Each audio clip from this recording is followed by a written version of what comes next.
을 지킨 평범한 한 남자의 이야기를 들어보셨나요?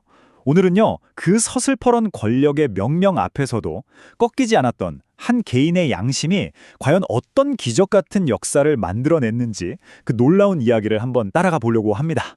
여러분, 혹시 조선시대 왕의 무덤, 그러니까 왕릉에 대해서 좀 아시나요? 원래 원칙이 있었어요. 수도인 한양에서 백리, 약 40km 안쪽에만 만들어야 했거든요. 근데 딱 하나, 정말 딱 하나 예외가 있습니다. 바로 강원도 영월에 있는 단종의 무덤, 장릉이죠. 아니, 왜 이 무덤만 이렇게 뚱 떨어져 있는 걸까요? 바로 이 질문에 오늘 이야기의 모든 실마리가 숨어 있습니다. 자, 그럼 먼저 이 비극의 한가운데 있었던 인물이죠. 바로 단종의 이야기부터 시작해봐야 할 것 같아요. 왕이었지만 결국 자신의 숙부 수양대군에게 왕위를 빼앗기고 말죠. 그리고 고작 16이라는 어린 나이에 정말 머나먼 곳으로 유배를 떠나게 됩니다.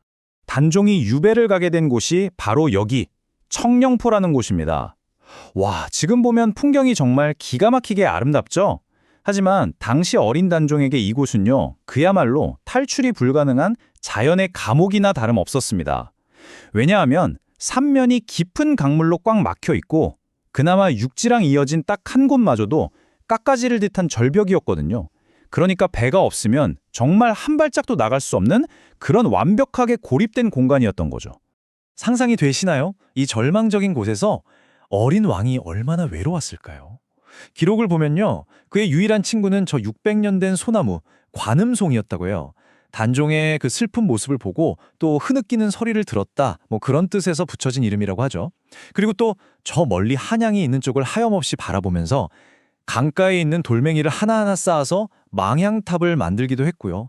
뻐꾸기의 울음소리를 들으면서 자신의 처지를 한탄하는 슬픈 시를 남기기도 했습니다. 그런데 단종의 비극은 여기서 끝나지가 않습니다. 이걸로도 모자랐던 거죠. 얼마 뒤에 단종을 다시 왕으로 만들려는 이른바 단종 복위 운동이 일어나는데 이게 실패로 돌아가면서 단종의 운명은 정말 최악의 상황으로 치닫게 됩니다. 결국 단종은 사약을 받고 고작 17의 나이로 세상을 떠나게 됩니다. 기록에 따라서는 스스로 목숨을 끊었다는 말도 있는데 사실상 강요된 죽음이나 마찬가지였죠.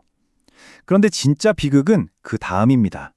왕의 시신인데도 불구하고 예를 갖춘 장례는커녕 그대로 차가운 동강에 던져져 버려요. 여기서 끝이 아닙니다.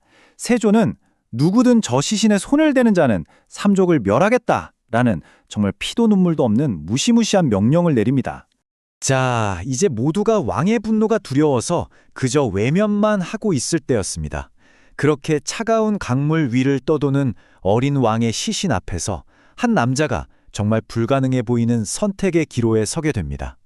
그가 바로 오늘 이야기의 진짜 주인공 영월의 관리였던 어몽도입니다. 바로 이 지점이 이 이야기의 가장 중요한 부분입니다. 한쪽에는 시신에 손대면 삼족을 멸한다는 왕의 명령이 있고요. 다른 한쪽에는 그래도 저건 아니지 않나? 하는 한 개인의 양심이 있습니다. 주변 사람들이 다 뜯어 말렸겠죠. 그러다 온 집안이 풍비박산난다고요. 하지만 어몽도는 단호했습니다. 의로운 일을 하다가 화를 당하는 것이라면 내가 기꺼이 받겠다. 바로 이 한마디, 이 결심이 역사의 흐름을 완전히 바꿔놓게 됩니다. 자, 그렇다면 이 엄청난 결심은 과연 어떻게 실행에 옮겨졌을까요? 지금부터 그 누구도 몰랐던 아주 긴박했던 그날 밤의 비밀 장례식 현장으로 한번 들어가 보겠습니다. 어몽도는요, 한밤중에 아들들을 데리고 정말 몰래 동강으로 가서 단종의 시신을 수습합니다.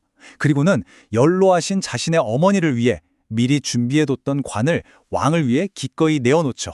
심지어 전설에 따르면요, 그날 밤에 눈보라가 너무 심해서 도저히 묘자리를 차릴 수가 없었는데 갑자기 사슴 한 마리가 나타나서 어떤 자리에 딱 앉았다가 사라졌대요. 근데 신기하게도 바로 그 자리에만 눈이 다 녹아 있어서 그곳에 단종을 묻었다고 합니다. 그리고 장례를 마치자마자 뒤도 돌아보지 않고 온 가족을 데리고 정든 고향을 떠나서 야반도주를 할 수밖에 없었습니다. 자, 여기서 이제 궁금해지죠.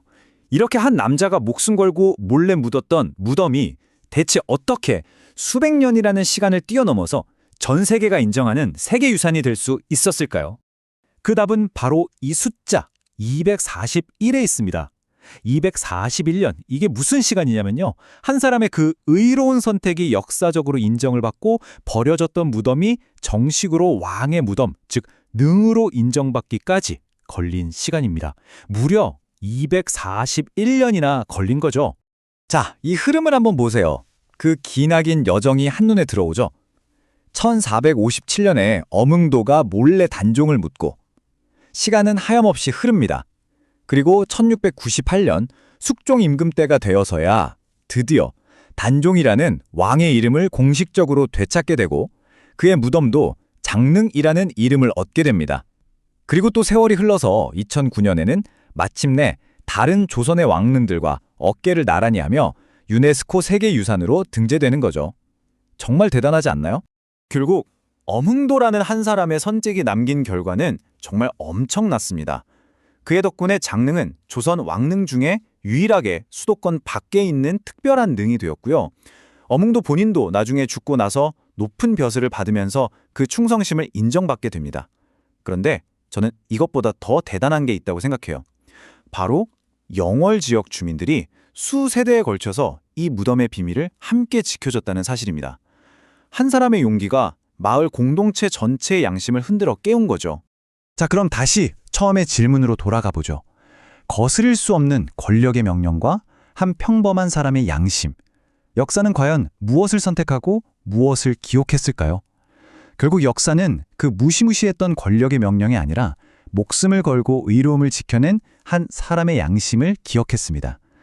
어쩌면 오늘 우리가 장릉을 보면서 느끼는 그 묵직한 감동은요, 시대를 뛰어넘는 올바른 선택의 가치가 얼마나 위대한지를 우리에게 계속해서 말해주고 있는 건 아닐까요? 이 질문을 여러분께 남기면서 오늘 이야기 마치겠습니다.